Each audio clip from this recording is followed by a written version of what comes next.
안녕하세요. 저는 간섭 많은 시누이 때문에 이혼을 해버린 이혼녀입니다. 다들 이혼까지를 결혼의 끝이라고 보고서 결혼하는 사람 없을 거라고 생각을 해요. 그래서 다들 어디까지 참고 살 수 있는지가 좀 궁금합니다. 저도 남들이 참는 만큼 저도 버티고 살아야 하는 건지, 남들은 어떤 이유로 지옥 같은 결혼 생활을 견디면서 살고 있는지도 궁금해요. 저는 인사말에 말씀드렸다시피 간섭 때문에 이혼을 선택한 경우입니다. 제 주변에서 종종 간섭, 그까짓것 결혼을 하면 당연히 감수해야 할 부분이라고, 그런 것도 모르고 결혼을 했냐는 말을 하는 어른들이 있어요. 저는 솔직히 결혼이 뭔지 잘 모르고 결혼한 거 맞습니다. 그래서 제가 뭘 배우고 익혀서 결혼을 해야 했던 건지도 잘 몰랐어요. 간섭을 참으려고 결혼한 게 아니라 저는 행복한 미래를 꿈꾸기 위해서 결혼을 한 거거든요. 행복하려면 고통 정도는 감내할 수 있겠죠. 그런데 정작 고통 때문에 행복 느낄 여력이 전혀 없어져 버리면요? 이건 뭔가 잘못됐다고 봐도 되는 거 아닌가요? 간섭이란 건 친가족한테 들어도 스트레스가 되는데 처음부터 경계심을 갖고 마주해야 되는 시댁에서 간섭이 오잖아요? 그거 그야말로 천인공노할 일과도 같습니다. 저만 이런 거 아니라고 봐요. 제게는 가족 관계가 아주 화목한 집에서 자란 남편이 있는데요. 한 사람을 만나기 전에 그 집안의 분위기를 잘 파악하라는 말이 도는 것도 그만큼 집안 배경이 한 사람이 성장하는 과정에서 아주 치명적인 영향을 준다는 거잖아요. 그래서 저도 저와 결혼할 남자는 집안이 가정적이고 화목했으면 좋겠다고 생각을 했었어요. 그런데 결혼 인사를 가서 처음 마주한 시댁은 삭막한 저희 집안보다 너무 따뜻하고 웃음이 많은 곳이더라고요. 부모는 부모라서 자식을 위하고 자식은 자식이라서 부모를 위하는 성인군자 같은 집안을 저는 남편 덕에 처음 보게 되었습니다. 시부모를 처음 만난 자리에서는 신우가 없었어요. 단란하게 넷이서 식사를 하면서 남편이 어떻게 자라왔는지, 얼마나 정이 가득한 집안인지를 듣는 시간을 가졌었습니다. 우리 딸이랑 아들은 나이 차이가 많이 나서 싸우고 말고 할 것도 없었어요. 이미 우리 딸이 동생을 자기 조카 보듯 아들 보듯 그렇게 나 대신 키웠는데 누나가 그렇게 헌신해주니 아들도 알아서 누나한테 잘하고 그렇게 컸어요. 나랑 우리 바깥 양반은 아무것도 한 게 없었을 정도라니까. 애들이 알아서 잘 커주니 얼마나 고마운지 몰라요. 지금도 남매끼리 우애가 깊어서 어디 가서 이런 소리 자랑하면 다들 놀라더라고. 여자 남자 형제는 다 큰 성인이 되면 서로 얼굴도 잘 안 보고 산다고 하던데, 그런 집안에 비하면 우리 집안이 유별나긴 해요. 그래도 피를 나눈 혈육인데 서로 안 보고 살면 얼마나 아쉬운 일이겠어요. 당연하지. 같이 자란 가족인데 안 보고 살면 되나? 더군다나 누나가 나한테 좀 특별한 사람이야? 물론 나랑 누나를 이렇게 잘 키워준 부모님 덕분이 크긴 하지만 어쨌든 우리처럼 이렇게 사이좋은 가정도 드물더라고. 이래서 집의 어른들이 자식들한테 본보기가 잘 되어야 하나 봐. 우리 엄마 아빠처럼. 남편한테는 남편보다 나이 9살 많은 누나가 하나 있습니다. 그러니까 저한테는 신우인 거죠. 시부모 말로는 신우가 평소 남편을 키우다시피 자랐다고 합니다. 실제 남편은 시부모의 사랑보다 신우의 사랑을 더 크게 느꼈다고 했어요. 초등학교 때까지만 해도 다들 부모님 찾을 때 남편이 신우를 찾으며 신우에게 학교 행사 참여를 원했다고 했고, 사춘기 땐 자기 부모랑은 말을 안 섞어도 신우만큼은 남편의 해결사 같은 존재였다고 했습니다. 신우가 거의 제2의 엄마라고 해도 될 정도였다고 하네요. 그리고 듣자 하니 남편 생일마다 신우가 아주 통 크게 선물하기까지 했더라고요. 남편이 학생일 때는 브랜드 옷, 명품 시계 등을 흔쾌히 사줬고, 남편이 사회인 되고 나서는 차, 전세 오피스텔, 지갑 등을 선물한 걸로 들었습니다. 남편은 신우랑 나이 차이가 있다 보니까 학생 때 용돈이 없어 본 적이 없었대요. 자기 또래들이 한 달에 5만 원 받을 때 자기는 2배 이상을 받는 입장에 있다고 합니다.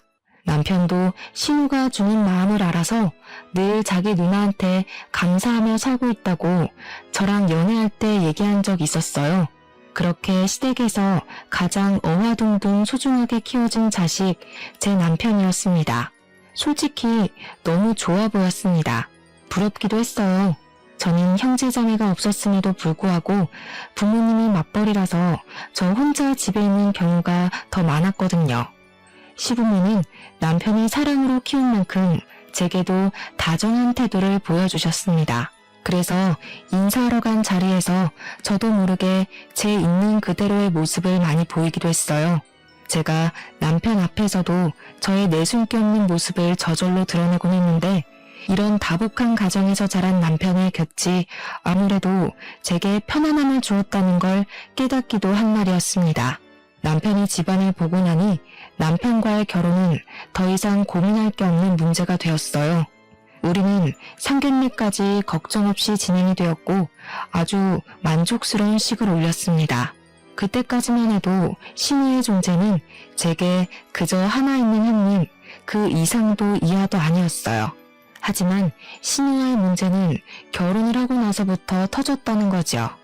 남편과 저는 서로에 대한 마음의 크기가 눈에 보이는 케이스였는데요. 초반에는 남편이 저를 좀 더 많이 좋아하는 게 티가 났었습니다. 저희가 결혼을 허락받을 때만 해도 시부모는 자기 아들이 좋다고 하는 사람에게 장가를 보낼 생각이었다고 저를 좋아해 주셨고, 신우는 얼굴을 잘 못 본 것도 있었지만 당시 크게 두드러지는 반응은 없었습니다. 이제 와서 다시 생각해보면 신우가 무반응이었던 이유는 자기 동생과 갈등을 만들고 싶지 않아서 자기 동생의 뜻을 거스르지 못했던 것 같네요. 어쨌든 남편은 제게 푹 빠진 후로 점차 시댁을 소홀히 하기 시작했었어요. 그건 결혼을 하고 신혼 때에 좀 심했습니다. 아무리 개성시대가 되었다고 하지만 그래도 시댁 사람들 생일은 챙겨야 하잖아요. 그런데 남편은 저랑 놀러 갈 생각만 하면서 대책 없이 자꾸 비행기 티켓을 끊었어요. 시부모는 그저 남편이 원 없이 하는 대로 내버려두는 타입이었던지라 자기들 신경 쓰지 말고 우리 부부끼리 잘만 살아달라는 입장이셨어요. 그러나 신우는 달랐죠. 당시에는 신우와 시부모는 확연히 다른 존재라는 걸 눈치 못 챘던 게 제가 한 수 부족했던 면이 아니었나 후회가 됩니다. 어쨌든 한 번은 신우 생일이 다가온 시점이었는데 남편이 뜬금없이 일본 여행 가려고 표를 끊었다길래 당황했었거든요. 제가 신우 생일을 언급하니까 아예 신우 생일을 망각하기까지 했더라니까요. 그러면서 하는 소리는 제가 들어도 좀 서운한 말이었습니다. 뭘 누나까지 챙겨. 내가 알아서 돈 붙여주면 돼. 누나 원래 낯간지럽게 기념일 챙기는 거 안 좋아하거든. 내 돈 지금 자기한테 쓰는 걸로도 모자라. 배우자 생겼는데 다 큰 누나 챙길 여력이 어딨겠냐? 나 이미 누나한테 생일 선물 안 준 지 오래됐는데. 남편은 신혼 때뿐만 아니라 저를 알게 된 후부터 점차 신우의 관심에 대응을 소홀히 하고 있었더라고요. 이건 저도 그날 물어 처음 알게 된 사실이었습니다. 신우한테 아낌없이 돈을 쓰던 남편은 저를 만난 후로 그 해픈 마인드를 제게 베풀기 시작했어요. 남편의 돈과 시간은 전부 제 몫이 되었다는 거죠. 사실 이때만 해도 저는 그게 당연하다고 생각했습니다. 아무리 우애 좋은 남매였다고 해도 각자 가정이 생기면 우애도 적당해야 되는 거잖아요. 남편이 자기 누나에게 소홀해지고 제게 관심을 쏟는 건 결혼할 사이에 솔직히 당연한 거 아닙니까? 그래서 저는 이 문제로 훗날 이혼을 하게 될 줄은 상상도 못했습니다. 신우 때문에 제가 한 여자에게서 남편을 뺏은 상간녀 같다는 생각을 처음 해봤어요. 신우는 시댁에서 같이 지내고 있는 처지였는데요. 갈 때마다 마주치는 건 아니었어도 한 번씩은 봤었단 말이죠. 그런데 몇 안 되는 만남마다 제 기분이 이상하리만치 찝찝해졌어요. 올케는 혹시 술 좋아하는 편인가? 좀 활동적이야? 평소 기가 센 편은 아니지? 연애하면서 내 동생이랑 몇 번이나 싸워봤어? 제게 뭐 적대적으로 묻는 건 아니었고요. 그냥 순수한 말투로 좀 솔직하게 궁금해했던 걸로 기억이 나요. 신우의 직설적인 질문이 좀 얼떨떨하긴 했지만 대답 못할 것도 없어서 저 또한 솔직하게 말을 했죠. 술 원래 안 좋아하고 집에서 노는 걸 즐기고 기세다는 말은 살면서 한 번도 못 들어봤고 남편이랑은 다툰 적이 없다고요. 그랬더니 신우가 방긋 웃으면서 제게 착하다고 말했었습니다. 저도 나이가 30대였는데 누가 머리를 쓰다듬으니까 기분이 오묘하더라고요. 다 늙은 나이에 이게 칭찬받을 일인지도 모르겠고 오히려 뭔가 검사받은 느낌이 들어 좀 별로였어요.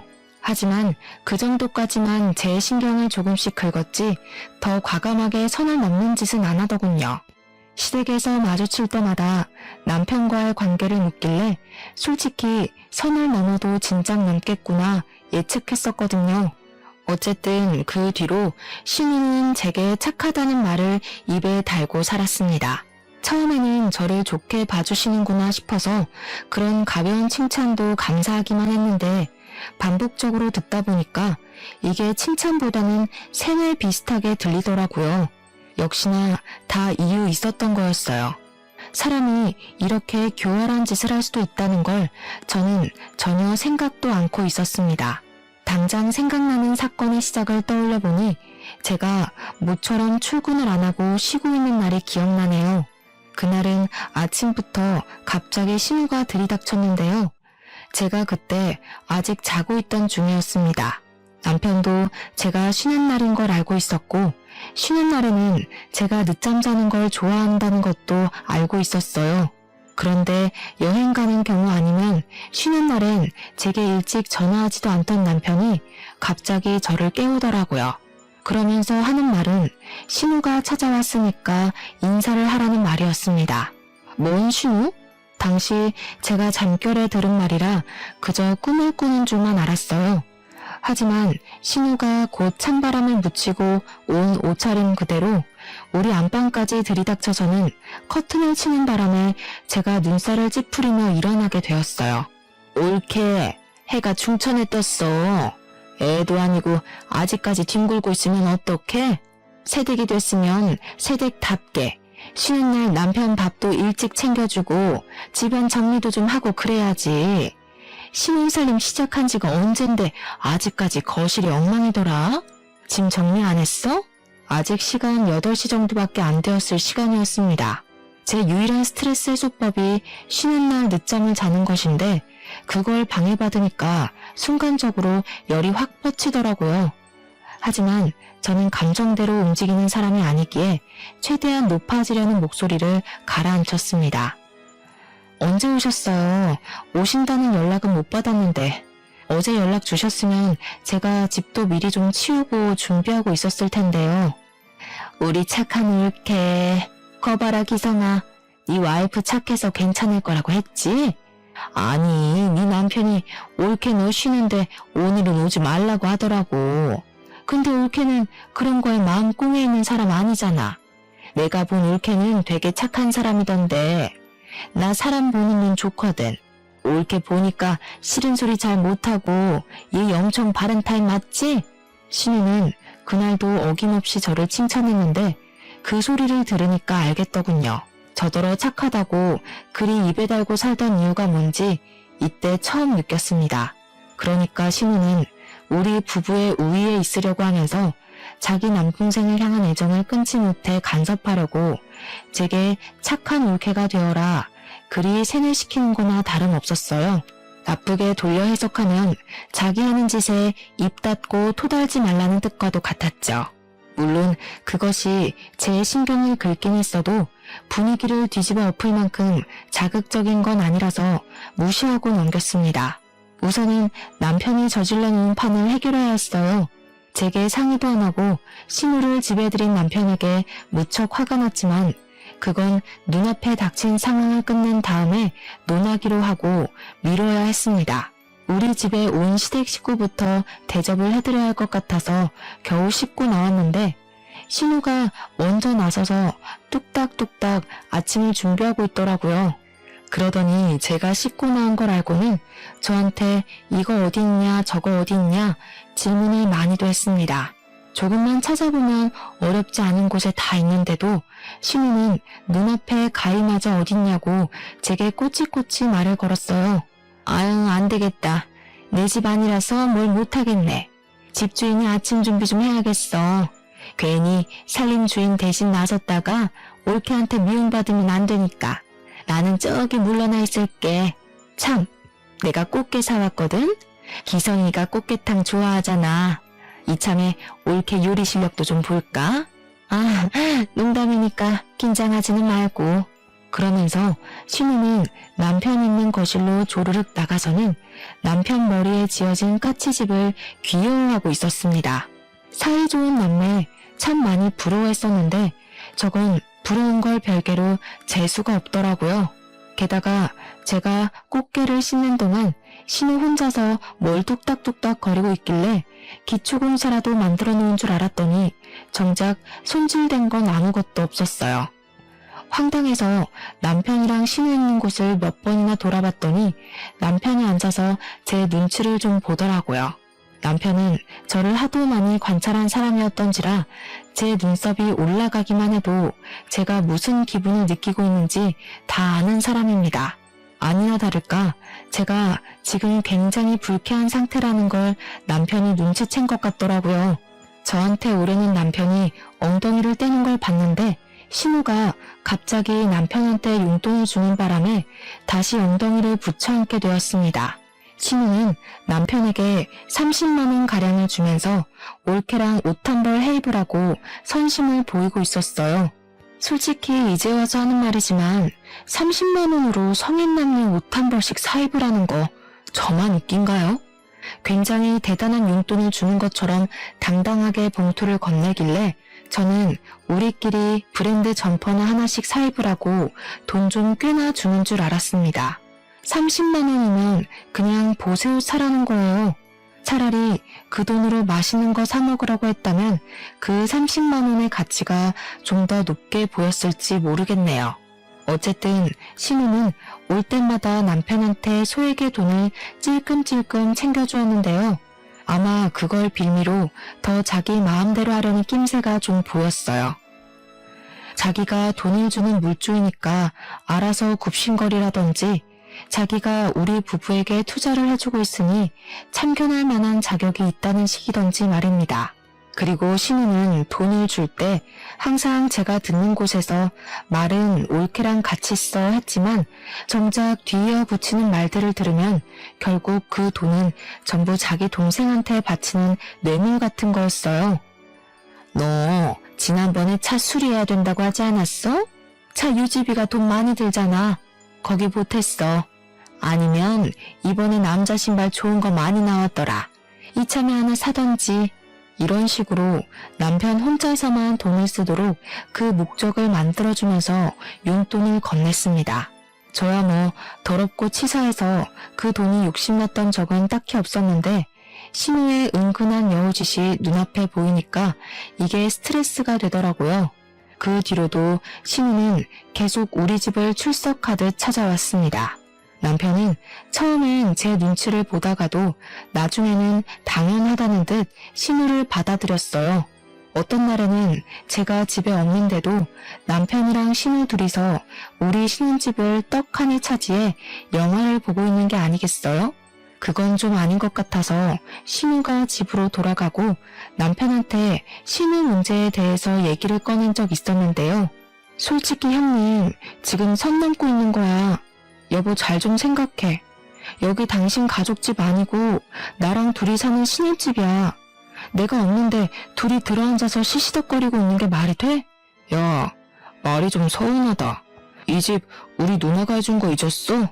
그리고 누나가 우리 같이 좋은 거 먹으러 가라고 또 용돈 주고 갔어.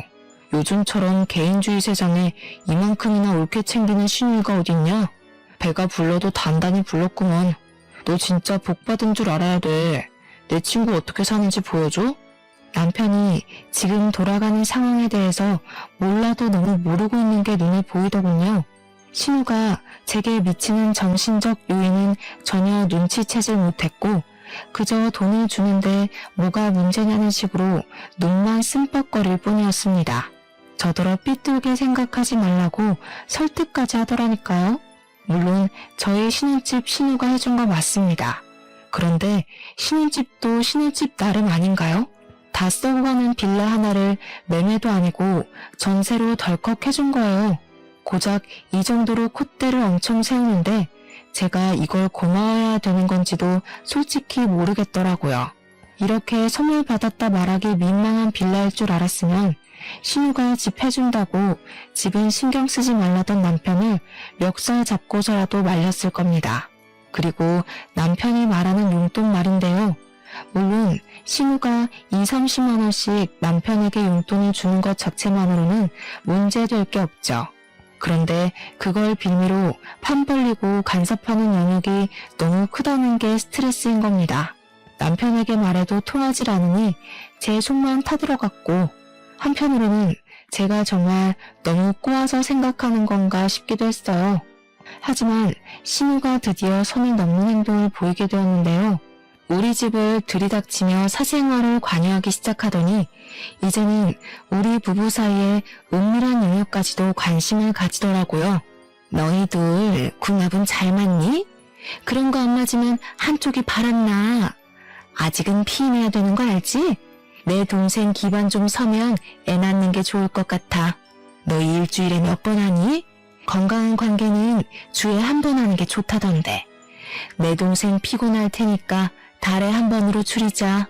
그렇잖아도 신우 행실에 작게 스트레스가 쌓여가고 있었는데 이런 사사로운 영역까지 신우의 간섭이 닿으니까 더 쉽게 예민해지더라고요.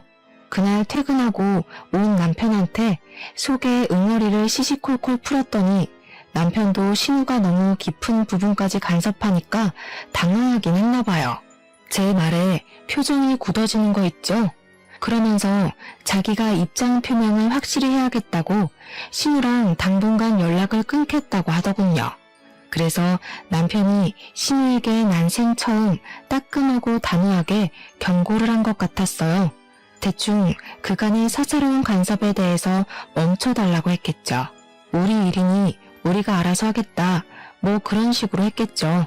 뭐라고 했는지는 안 물어봐서 자세히 알지는 못합니다. 그러나 문제는 이제부터 하나둘씩 폭발하게 되었는데요. 한날 근무 중인데 자꾸 전화가 오길래 봤더니 신우한테서 온 거더라고요. 받을 수는 있었지만 잔소리할 게 뻔했기에 일부러 안 받았거든요. 그러니 전화가 수도 없이 울리더라고요. 집요함이 아주 독했습니다. 그렇게 제가 퇴근할 때까지 수백 통이 제 전화의 부재중으로 떴고 마지막엔 문자 하나가 딱 날라와 있더군요. 어디 딴 데로 새지 말고 집에 바로 기어 들어오라는 문구였죠. 그날은 귀가하기 전부터 이미 숨이 턱턱 막히더라고요. 저희 집에서 기다리고 있다는 뜻 아니겠습니까? 각오하고 집에 갔더니 남편은 없고 신우 혼자 집안에 들어차 있더라고요.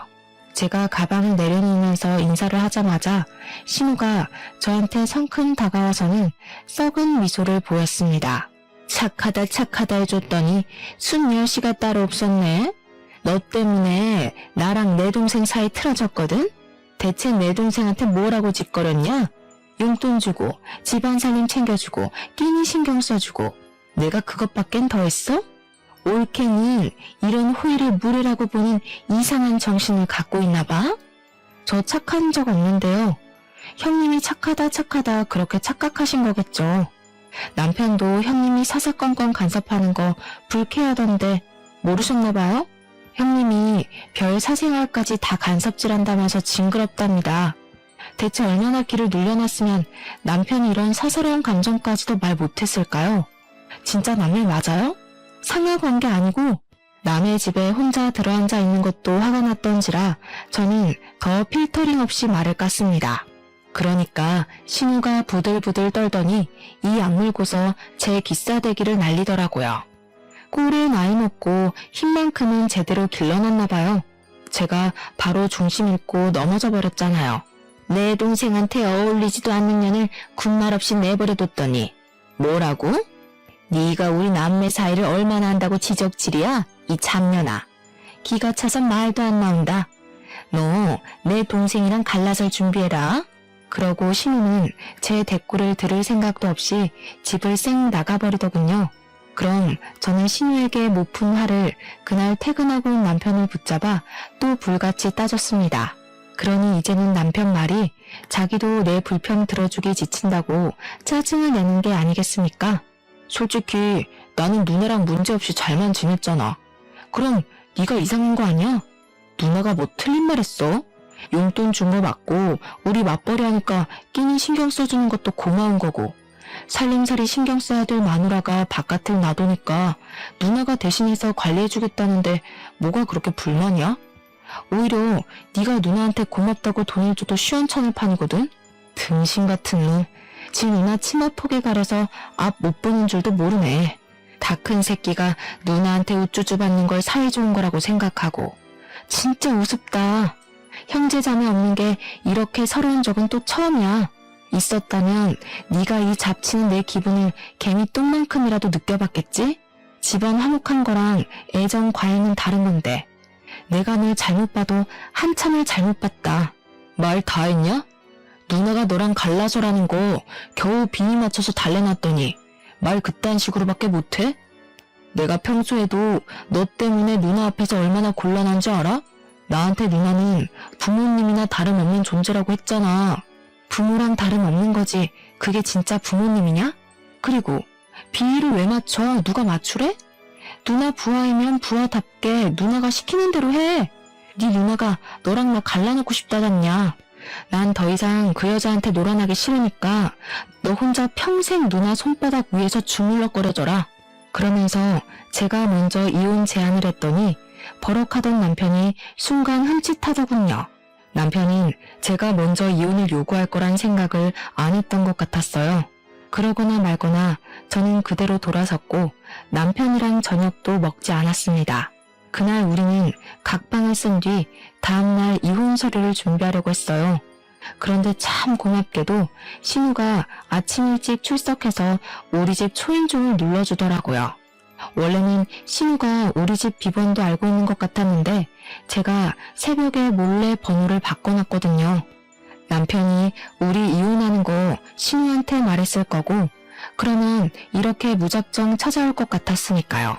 이혼할 마당에 더 이상 제게 형님 되는 사람도 아니고 달가운 손님도 아니라서 저는 초인종 소리를 못 들은 척 출근 준비만 했는데요.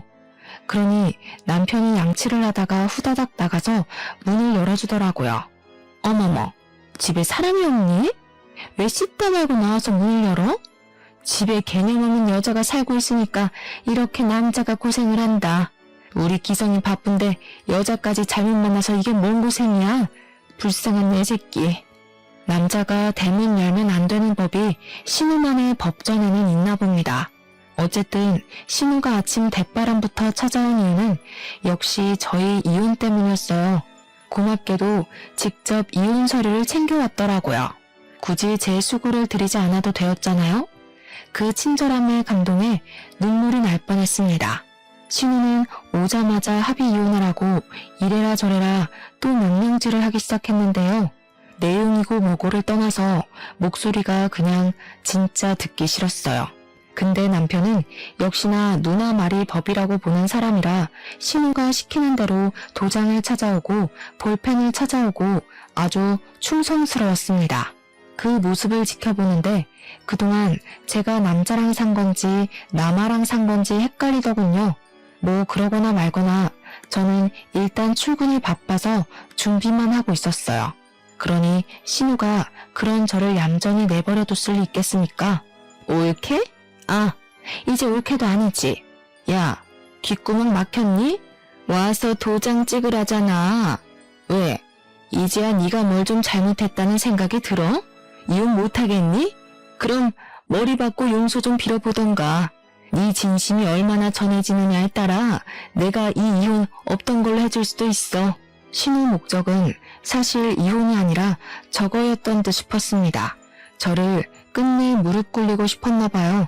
기센 척하면서 어떻게든 제 우위에 있으려고 사족을 다하는 신우를 보니 제 눈에는 그저 신우가 일진놀이하는 고등학생으로밖에 안 보이더군요. 그래서 저도 신우가 좋아하는 찰떡선이 없는 화법으로 대답을 해주며 신발을 신었습니다. 네, 제 귓구멍이 꽉 막혀서 뭐라고 씨부리는지 모르겠네요. 이제 내 신우도 아니고 그냥 할 일 없는 아줌마 같은데 내가 왜 아줌마 말을 들어야 되죠? 퇴근하고 나서 도장 찍을 테니까 그만 깝죽거리고 거기 두고 가세요.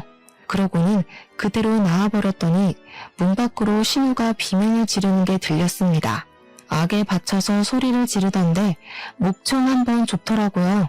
또 하나는 남편의 다급한 목소리까지 겹쳐 들렸는데 대충 엿들어 보니까 신우가 시키는 대로 하면 제가 꼬리 내리고 얌전히 고개를 숙일 줄 알았던 것 같았어요.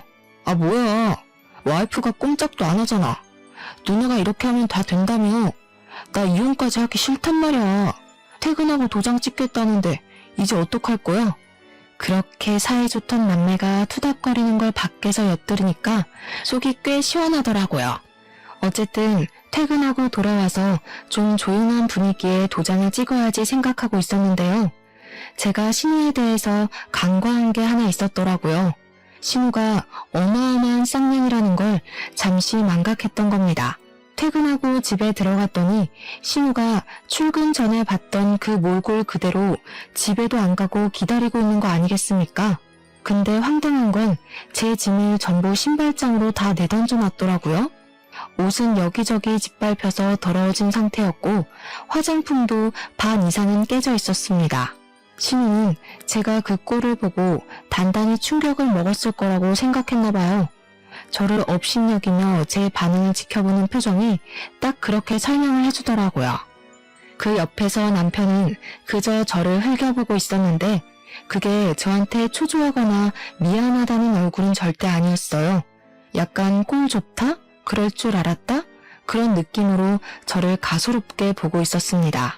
일단은 끝까지 자기 누나를 믿고 신우가 시키는 대로 할 생각인가 봅니다. 야, 이 집 내가 해준 거 알지? 너한텐 딱히 아쉬울 거 없을 거야. 이번 기회에 사람이 주제를 모르면 어떻게 되는지 느꼈길 바래. 그 쓰레기 들고 당장 내 집에서 꺼져. 그래요. 안 그래도 사준 사람의 손때가 묻은 집이라 그런지 구린내가 장난 아니었어요. 능력 좋은 척 할 거면 저기 강남 아파트 정도는 해줄 것이지. 겨우 서울 변두리에 빌라 하나 해줘놓고 돈 많은 척은 너무하셨어요. 해주고도 욕먹는 게 딱 이 경우인데 평소 사회생활 잘 못하셨나 봐요. 이게 돌았나?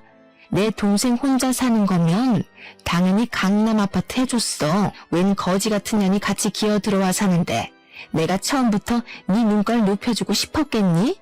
이제 보니 왜 결혼 못했는지 알겠다. 나이를 똥구멍으로 쳐먹었으니까 주변 남자들이 그쪽한테 미리 학을 뗀 거였네요. 아줌마 같은 사람을 노처녀가 히스테리 부린다고들 하죠. 오해 좋은 둘이서 노처녀 노총각으로 계속 끈끈하게 지내면 되겠어요. 남매가 계속 이렇게 지내면 고독사는 면할 거 아니에요? 좋은 거 맞나 모르겠네. 그때 신우가 분을 참지 못하게 제 뺨따구를 때렸습니다. 제가 이걸 딱 기다리고 있었어요. 손찌검이 한 대도 아니고 2대에 3대까지 이어졌을 때 저는 보기 좋게 쓰러지기까지 했습니다. 그리고 적당히 편집점을 잡고 난 뒤에 자리에서 일어났죠.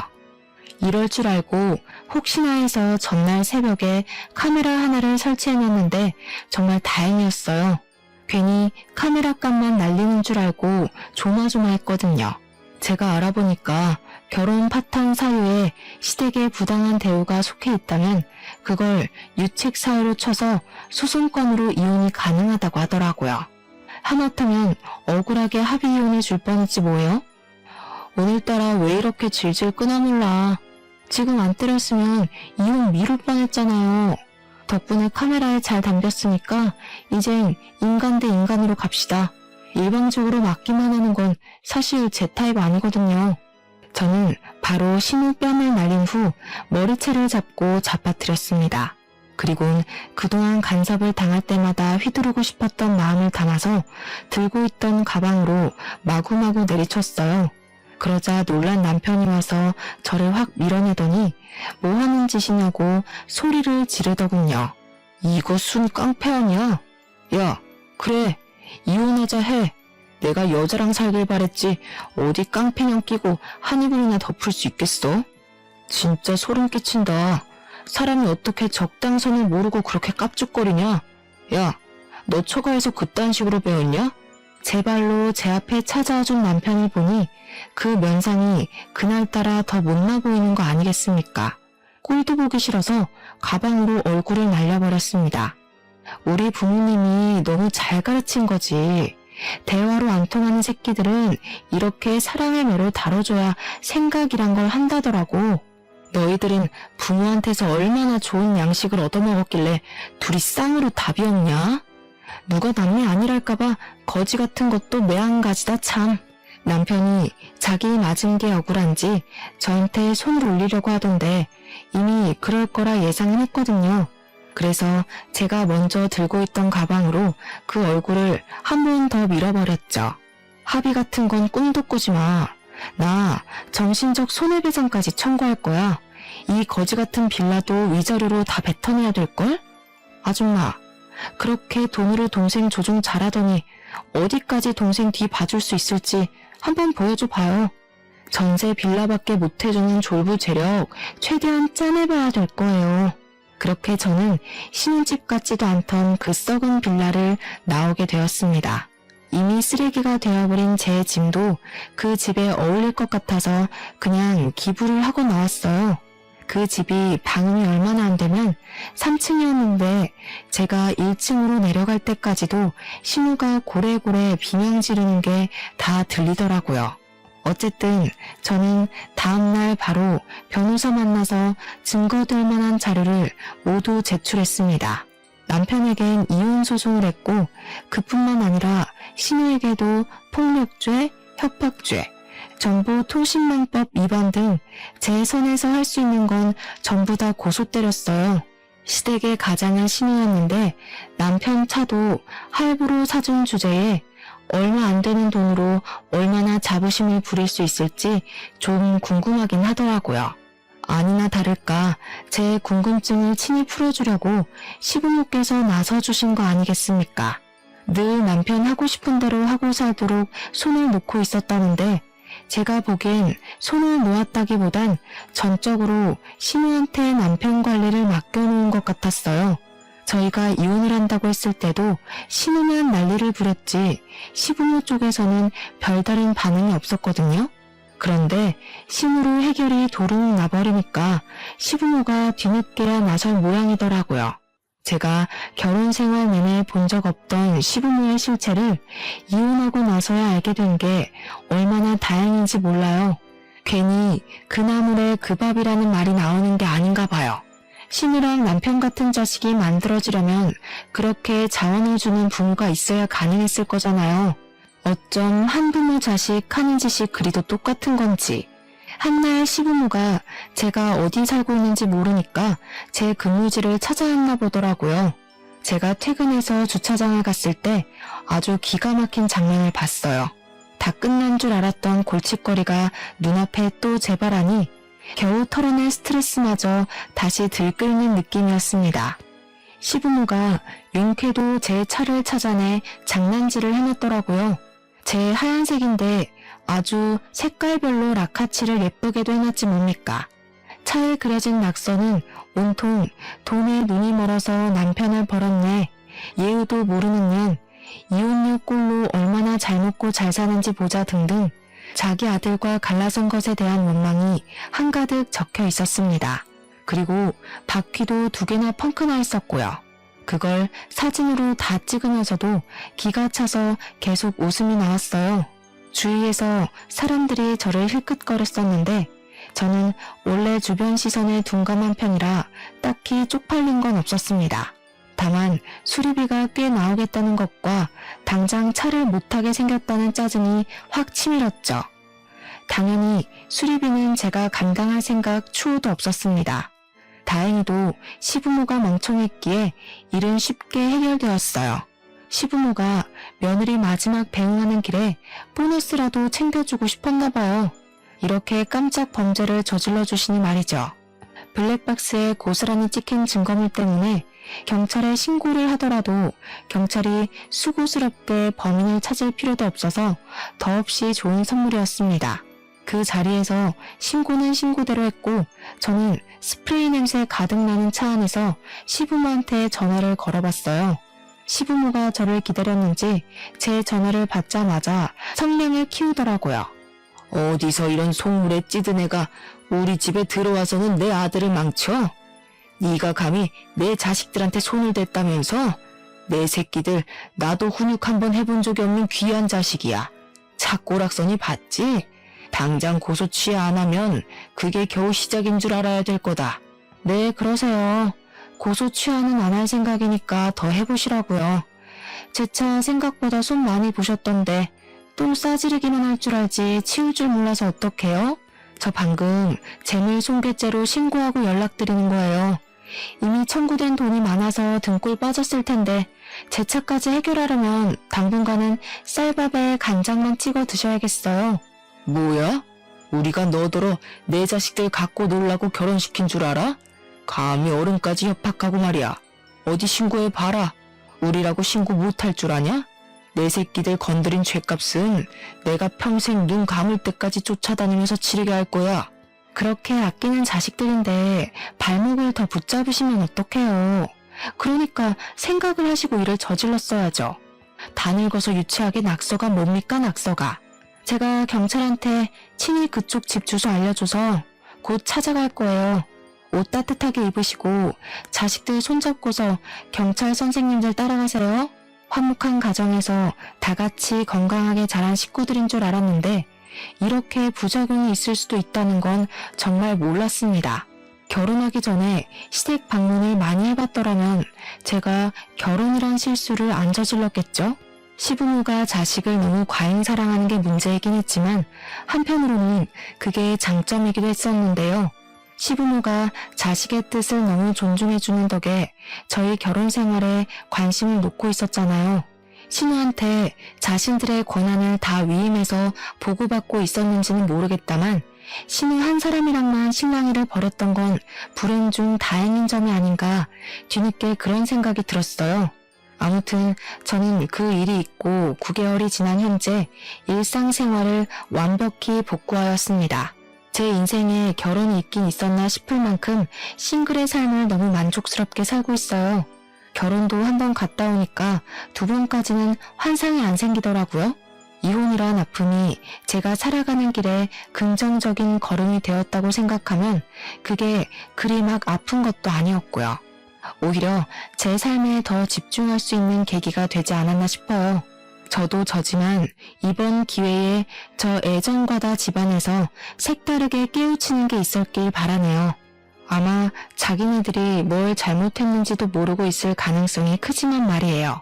사연은 여기까지가 끝인데 다들 제 이야기를 어떻게 받아들이셨는지 모르겠어요. 저는 그래도 금똥 정도는 밟았다고 생각하고 있습니다. 똥은 똥이지만 덕분에 내 손에 들어온 숫자가 많아졌으니 금똥이라고 보려고요. 누가 뭐라 해도 제가 괜찮으면 다 되는 거 아니겠어요? 그만 글을 마무리해야겠네요. 긴 글이었는데 들어주셔서 너무 감사드려요. 다음에 기회 되면 또 한 번 찾아오겠습니다. 건강하세요.